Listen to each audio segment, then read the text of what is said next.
에베소서 강의의 5번째 시간으로 창세전 선택과 예정 그리고 자녀됨에 대해서 하나님 말씀 함께 나누도록 하겠습니다.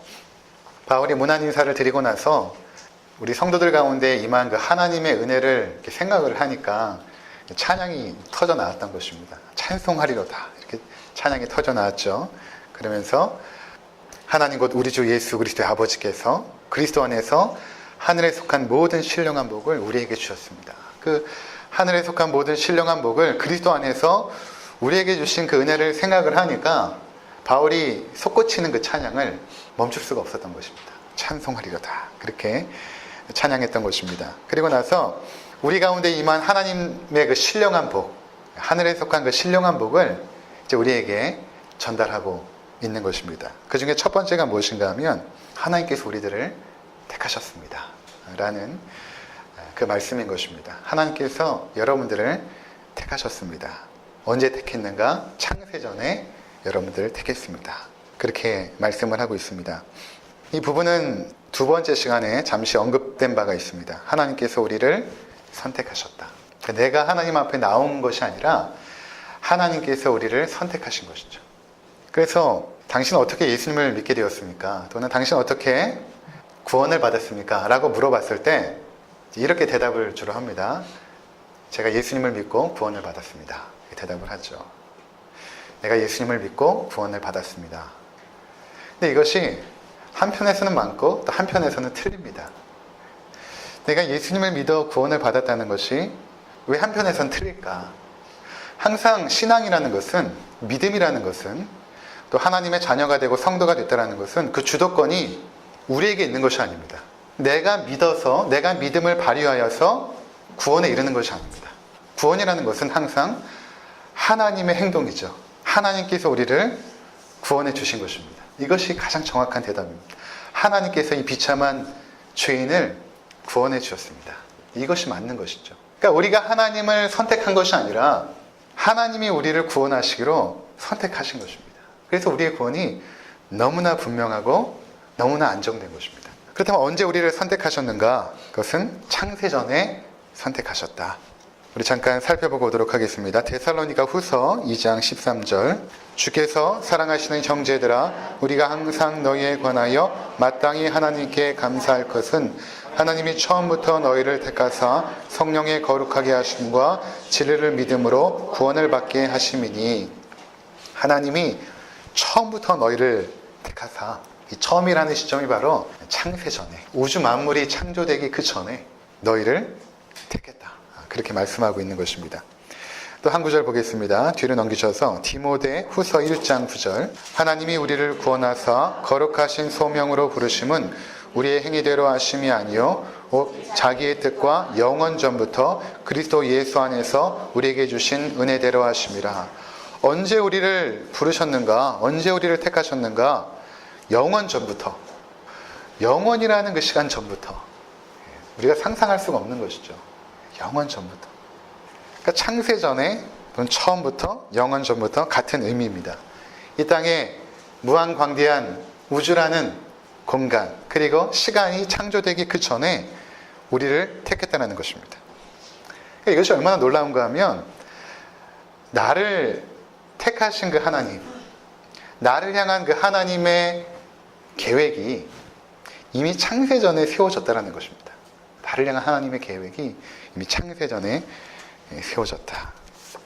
사람들이 어떤 일을 진행할 때 반드시 계획을 세우지 않습니까? 건물 하나를 세울 때도 저희가 이곳에 이렇게 예배당을 만들 때도 계획을 세웁니다. 설계를 하고 조명은 어떤 것으로 할지 또 방은 어떻게 나눠야 될지 도배지는 어떤 것으로 할지 이런 것들을 다 설계를 합니다. 계획을 하고 그리고 그 설계에 따라서 완벽하게 원했던 것들이 진행이 되죠. 세상에 존재하는 그 모든 눈에 보이는 것들은 하나님의 설계 가운데 창조가 되어진 것입니다. 그냥 된 것은 아무것도 없습니다. 지구와 달과 태양과 모든 행성의 거리가 완벽하죠. 지구가 조금이라도 태양과 가까우면 아마 타서 없어졌을 것이고 또 조금만 멀었어도 아마 금방 얼어붙었을 것입니다. 완벽한 거리를 가지고 있고 자전과 공전을 완벽하게 이루면서 행성들이 충돌 없이 그렇게 운행되고 있습니다. 하나님의 완벽한 계획에 따라서 또 그분의 다스림 가운데서 운행되고 있지 않습니까? 자, 우리의 존재도 마찬가지입니다. 전능하신 하나님께서 그분의 완벽한 계획을 가지고 우리를 창조하신 것입니다. 그러니까 여러분들의 삶에는 우연도 없고 우발적으로 일어나는 일도 없고 다 하나님의 계획 가운데서 그분의 섭리 가운데서 지금까지 살아온 것이고 또 앞으로도 살아가게 될 것입니다. 하나님은 완벽하시고 또 완전하시죠. 실수가 없습니다. 따라서 우리를 향한 그 하나님의 계획도 실수가 없는 것입니다. 내 생각과 판단에는 그때의 그 사건들과 그때의 그 모든 과거의 일들이 너무나 후회스럽고 때로는 돌이키고 싶지만 하지만 하나님의 완벽한 계획과 그 뜻 안에서 지금까지 진행되어 왔다는 것입니다. 근데 그러한 계획들이 언제 세워졌는가? 이미 창세전에 세워졌다는 것입니다. 두 번째는 무엇인가 하면 창세전에 그리스도 안에서 우리가 택함을 받았다는 것입니다. 창세전에 그리스도 안에서 우리가 택함을 받았다. 이것이 또 어떤 의미인가? 이것은 예수 그리스도의 십자가의 사건이 이미 창세전에 계획이 되어 있었다는 것입니다. 예수 그리스도의 십자가 사건이 이미 창세전에 계획이 되어 있었다라는 것입니다. 하나님께서 우리를 창조하셨을 때에 자유의지를 부여하셨죠. 이 자유의지라는 것이 굉장히 놀랍지 않습니까? 선을 선택할 수도 있고 악을 선택할 수도 있는 능력이 있는 것입니다. 우리에게 처음에 창조되어졌을 때 아담과 하와의 상태는 악을 선택할 수도 있고 선을 선택할 수도 있는 그러한 존재로 창조를 하신 것이죠. 가장 탁월한 존재는 이 자유의지가 있어야 됩니다. 인간은 죄를 선택할 수도 있고 악을 선택할 수도 있는 자유의지가 있죠. 그 의지를 발휘하여서 하나님께서는 하나님을 선택하기를 원하셨던 것입니다. 자발적으로, 의지적으로 하나님을 선택하기를 원하셨던 것입니다. 근데 반면에 우리에게 있는 그 자유의지를 사용하여서 탁월한 우리는 더없이 악해질 수도 있죠. 더없이 악해질 수도 있습니다. 인간이 가장 악하지 않습니까? 세상에 존재하는 것들 중에 인간보다 악한 존재는 없어요. 인간이 가장 악합니다. 그런데 하나님께서 그렇게 타락할 수 있는, 악을 선택할 수도 있는 가능성에도 불구하고 우리에게 자유의지를 부어주십니다. 하나님께서는 우리가 이미 반역할 것을 아셨던 것입니다. 그래서 창세기 3장에 보면 아담과 하와가 죄를 범하고 나서 하나님께서 그렇게 당황해하지 않으세요. 그렇게 분노해하지 않으십니다. 찾아오시고 뱀에게 내가 너로 여자와 원수가 되게 하고 여자의 후손을 통하여 사단의 권세를 진멸할 것이다. 그리고 내가 마침내 나의 백성을 구원해낼 것이다. 그렇게 말씀을 하시죠. 이미 창세기 3장에. 그리고 아담과 하와가 자신들의 벗은 것을 알자 짐승을 죽여 그 가죽을 통하여 그들에게 옷을 지어 입히십니다. 이것은 어떤 것을 상징하고 있는가 하면 바로 하나님께서 앞으로 우리의 죄를 가려주시기 위해서 어떠한 속죄 제사를 드리게 될 것인데 그 속죄 제사는 바로 아들의 속죄 제사였던 것입니다. 아들의 죽음을 통하여 내가 부끄러운 너의 죄를 감춰줄 것이라는 것을 이미 창세기 3장에 보여주셨던 것입니다.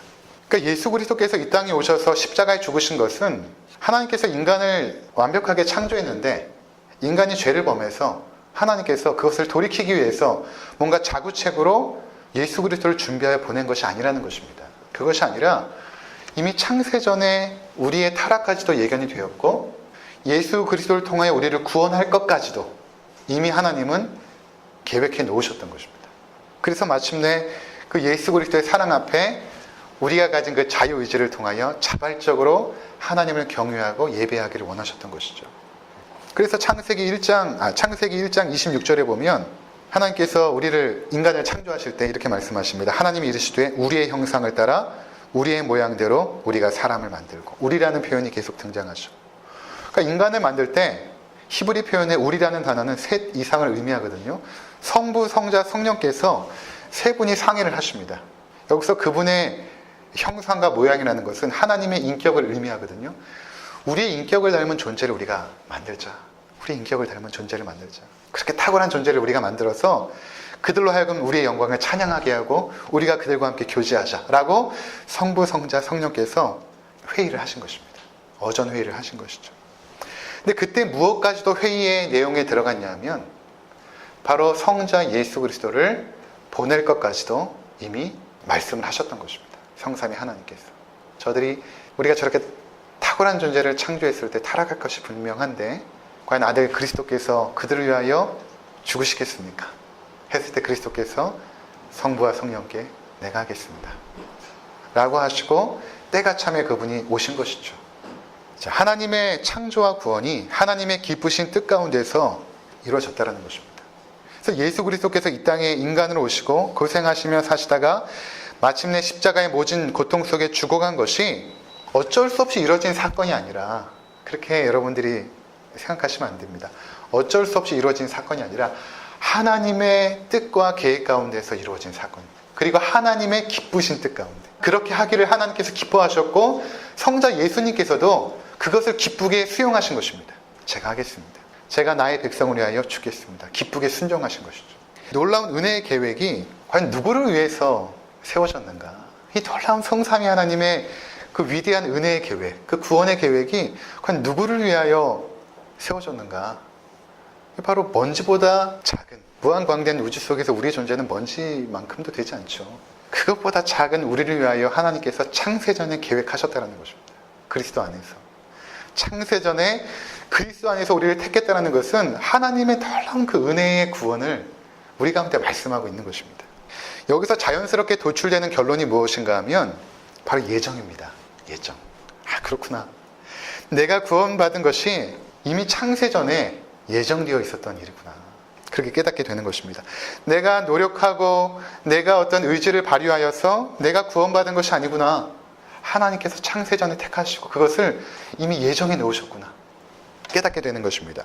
그래서 다시금 에베소서 1장 5절로 오시면 그 기쁘신 뜻대로 우리를 예정하사 예수 그리스도로 말미암아 자기의 아들들이 되게 하셨으니, 예정하셨다는 것입니다. 이 예정론을 바르게 이해할 필요가 있습니다. 많은 논쟁거리가 있음에도 불구하고 성경은 우리의 구원은 예정되어 있었다라고 말합니다. 이 예정론은 운명론이나 결정론과는 다릅니다. 우리의 인생이 이미 결정되어 있다. 하나님께서 결정해 놓았다. 우리의 인생은 이미 운명 지어졌다. 그런 것이 여러분 예정론이 아닙니다. 오늘 점심에 무엇을 먹을지 이미 예정되어 있다. 예정론이 아닙니다. 제가 지금 이렇게 손을 들었는데 제가 이렇게 손을 든 게 이미 하나님께서 예정해 놓으셨다. 이런 것이 예정론이 아니에요. 이렇게 잘못 이해를 하면 이렇게 되는 것이죠. 어떤 형제가 결혼을 해야 되는데 당신에게 이미 배우자감이 예정되어 있습니다. 그 사람을 찾는 것이 중요한 것입니다. 이렇게 되어지면 결정론과 운명론에 빠지는 것이, 그것이 예정론이 아닙니다.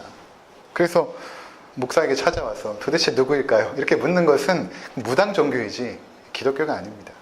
예정론이라는 것은 현재 시점에서 우리가 과거를 바라보면서 나의 모든 삶이 하나님의 뜻과 섭리 가운데 있다는 것을 고백하는 신앙입니다.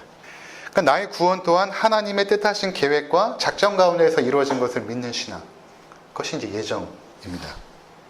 우연히 일어난 것이 아니라 하나님의 세밀한 계획 속에서 이루어졌구나 라는 것을 믿는 것이 예정론입니다. 만약 우리가 생각하고 말하고 행동하는 모든 것이 이미 예정되어 있다면 하나님이 우리를 인격적인 존재로 만든 것이 아니라 로봇으로 만든 것이죠. 근데 하나님께서 그런 인간을 굳이 창조할 필요가 없습니다. 예정론은 현재 시점에서 미래를 바라보면서 나의 모든 삶이 예정되어 있다. 이것이 아닙니다. 이러한 오해 때문에 예정론이 욕을 먹고 있는 것입니다. 하나님 우리의 삶을 그렇게 다뤄가지 않으세요. 우리에게 자유를 주시죠. 인격적인 존재로 창조했다는 것은 우리의 선택과 판단을 존중해 주시겠다는 것입니다. 그래서 막지 않으세요. 여러분, 언제 하나님이 막으신 적 있습니까? 막지 않으시죠. 하나님의 주권과 뜻이 우리의 자유로운 선택을 전혀 방해하지 않습니다. 이게 굉장히 놀라운 신비입니다. 하나님의 뜻이 우리의 자유로운 선택을 방해하지 않으시면서 그분의 뜻을 이루어 가시거든요. 이게 굉장히 놀라운 신비입니다. 논리적으로 충돌이 되는데 이게 우리의 삶을 구원으로 인도합니다. 예를 들어서 저 라운지에 이제 어항이 있다라고 생각을 해보십시오. 그 어항 안에 물고기들은 굉장히 자유롭죠. 자기들이 헤엄치고 싶은 대로 헤엄치며 다닙니다. 근데 저희가 너무 춥고 별로 좋지 않아서 제가 뜻을 바꿔서 그 어항을 이 강대상 옆에 갖다 놓았습니다. 제 뜻 가운데 물고기들은 이곳으로 옮겨졌습니다. 하지만 그 안에 있는 물고기들은 여전히 자유롭습니다. 여전히 자신들이 선택하고 자유를 누리죠. 그러니까 무한광대한 우주 가운데 그 신실하신 하나님께서 그분의 뜻 가운데 우리를 인도해 가시지만 우리는 여전히 그 안에서 자유롭게 선택하고 자유롭게 판단하고 살아가죠. 하지만 하나님의 주권과 뜻 안에서는 벗어날 수가 없는 것입니다. 여러분, 우리 인생의 미래가 정해진 것이 아닙니다. 그것이 예정론이 아닙니다. 저는 목사가 되도록 예정되어 있지 않았습니다. 저는 목사를 할 수도 있고 안 할 수도 있었습니다. 제가 자발적으로 선택을 한 것입니다. 목사로서의 삶의 가치가 있다라고 제가 스스로 판단하여 선택한 것입니다. 저는 지금도 스스로 그만둘 자유도 있습니다. 목사가 되기로 하나님께서 예정하셨는데 거부하면 징계나 저주가 따르는 것이 아닙니다. 마치 뭔가 신내림을 해야 되는데 제가 거부하면 뭔가 우리 가정에 불화가 생기는 것처럼, 우환이 생기는 것처럼 하는 것은 무당 종교이지 기독교가 아닙니다. 제가 좋아서 스스로 선택한 것이죠.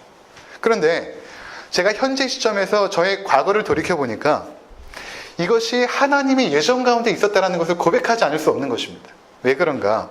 저희 어머니가 2딸을 낳고 원치 않는 결혼을 했기 때문에 시집살이가 굉장히 심한 것입니다. 그 당시 아들이 없으니까. 그 구박 속에서 서원이 뭔지도 모르고 동네 교회 가서 하나님 아들을 주시면 제가 하나님께 바치겠습니다. 서원을 한 것입니다. 당시 불교 집안이었던 우리 가정이 할아버지가 몹시 아프셨는데 부흥에 참석하여 병이 깨끗하게 낫고 독실한 신앙인이 되어 장로로 섬기게 되었고, 우리 집을 교회로 내놓아서 저희 집에서 교회가 시작이 되었습니다.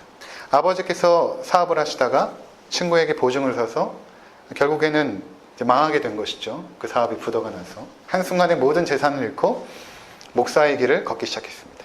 제가 대학을 진학할 때 어머니의 서운도 있었지만 저는 교사가 되고 싶어서 국문학과를 지원했는데 떨어져서 결국에는 후기로 신학을 공부하게 되었습니다. 자, 이러한 모든 나의 삶을 돌이켜보면 그때는 내가 자유롭게 선택하고 결정했던 일들이 하나님의 주권과 뜻 안에서 이미 예정되어 있었던 것입니다. 그러니까 하나님의 놀라운 은혜를 참여할 수밖에 없는 것이죠. 하나님의 예정이 없었으면 저는 아마 지금 비참한 인생을 살고 있었을 것입니다.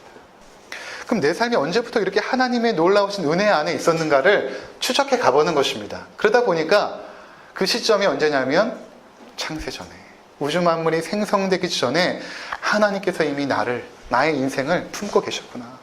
시편에도 보면 내가 너를 복중에 짓기 전부터 내가 너를 알았다. 내 존재가 이미 어머니의 뱃속에 있기 전부터 하나님이 우리를 아셨다라는 것입니다. 우리의 삶을 아셨다라는 것입니다. 따라서 예정론은 나의 삶을 주관하시고 섭리하시는 하나님의 은혜에 대한 놀라운 고백인 것입니다. 이렇게 하나님께서 창세전에 우리를 택정하시고 예정하신 그 결과가 무엇인가?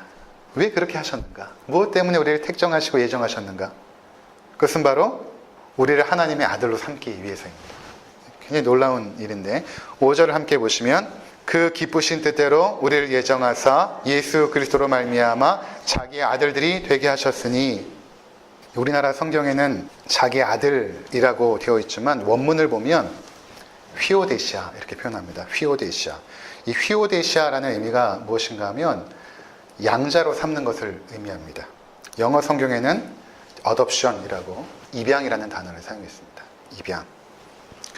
당시 양자가 되면 법적으로 후손으로 인정을 받게 됩니다. 그래서 모든 상속권뿐만 아니라 법적인 권한을 친자녀와 동등하게 갖게 되었거든요. 로마법상에 그렇게 되었고, 그래서 휘오데시아라고 했을 때는 에베소 성도들이 어떤 의미인지를 분명히 알았습니다. 그래서 오늘날도 동일합니다.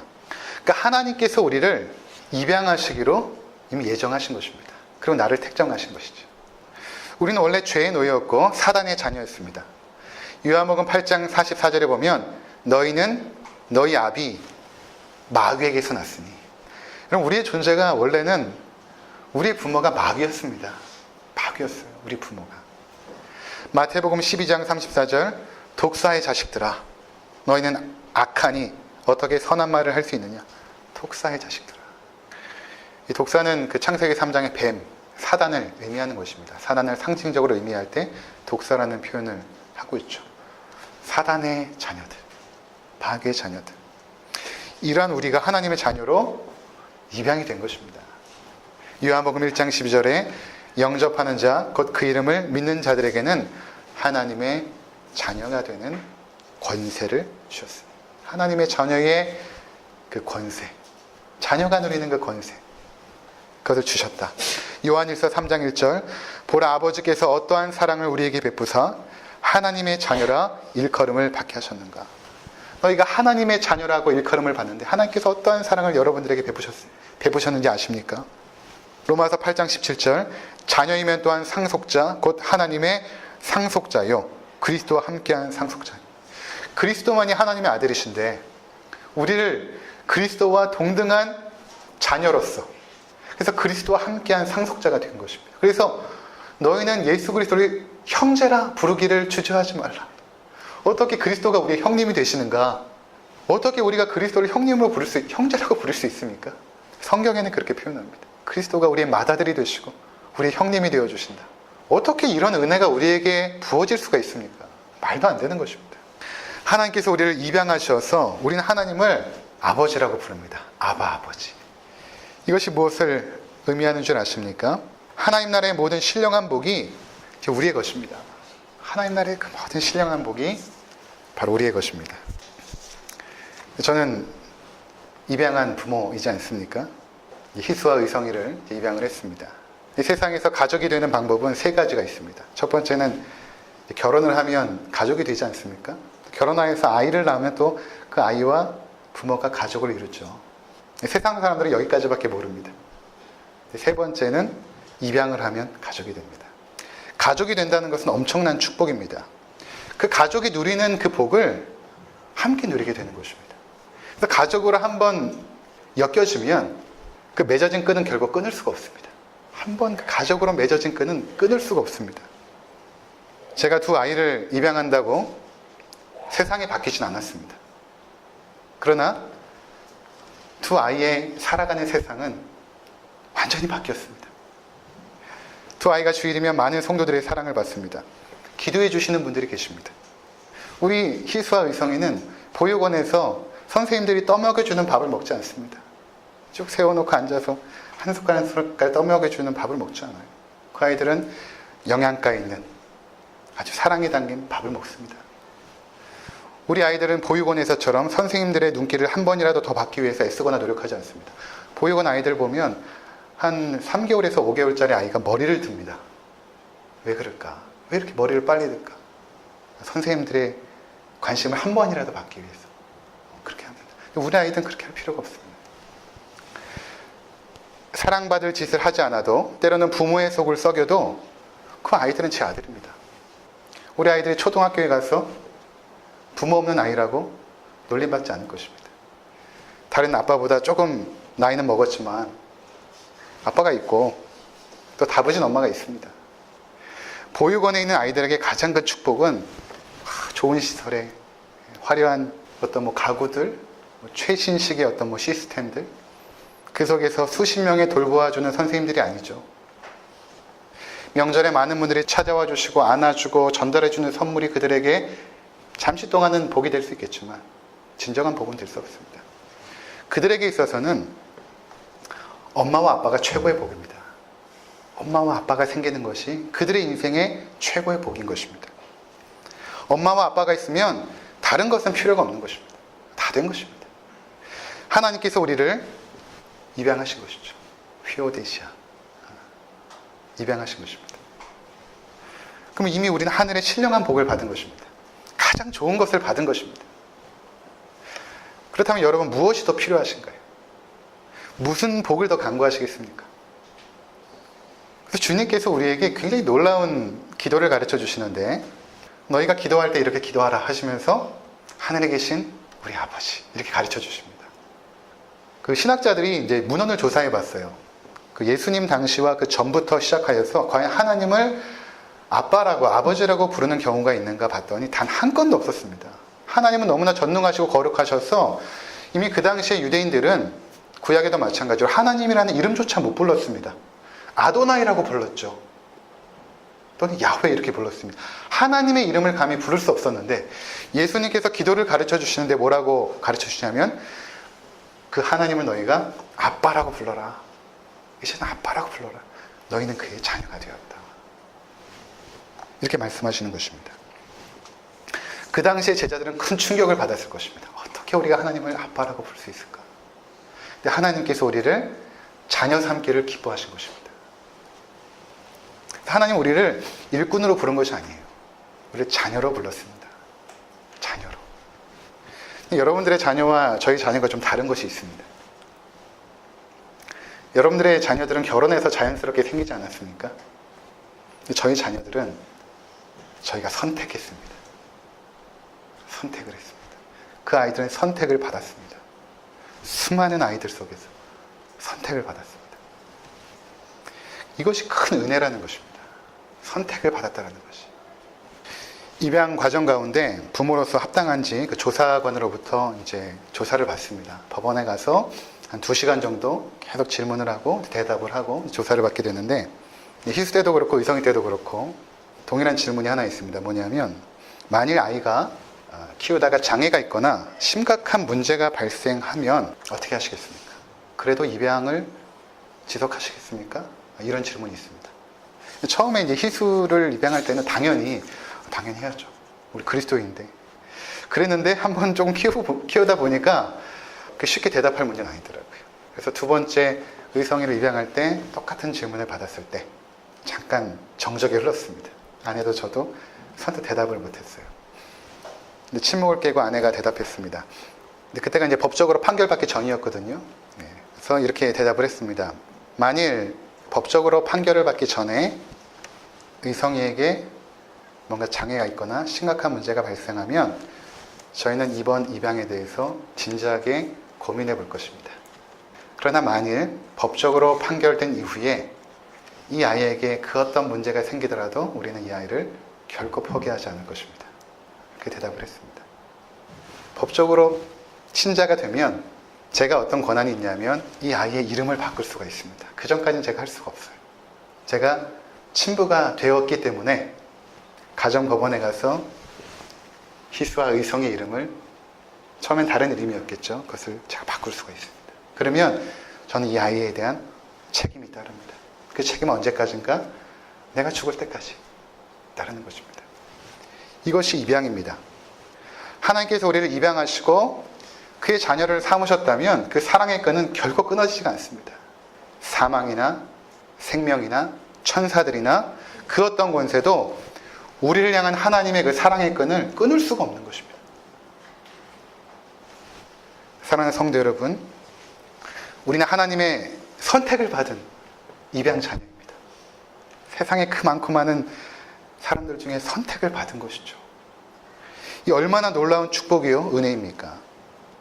그 하나님을 영원히 찬양하시는 복된 성도님들 되시기를 주의 이름으로 축원을 드립니다.